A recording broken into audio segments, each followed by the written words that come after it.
اهو ماما هتبدأ معانا بقى الوصفة. هنقول بسم الله. اول حاجه عايزه اعرفها لحبايبنا كميه الرز اللي في الطاجن عشان ما تعجنش وعشان كمان ما تستويش. يعني بصوا حجم الطاجن ممكن تعجن وممكن ايه ما يستويش. شوفوا حجم الطاجن اللي معايا ايه. بجيب انا كوبايه يعني في الطاجن ده اهو.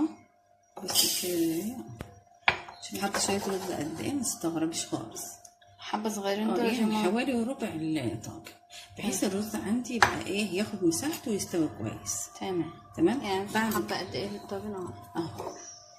ماشي. يعني هو المج ده بس، ده طبعا ايه طاجن. شوفي الحافيه بتاعته عاليه خلاص. انا بقى بغسله كويس وانقعه نص ساعه وارجع ابدا فيه تاني. النقع ده مهم.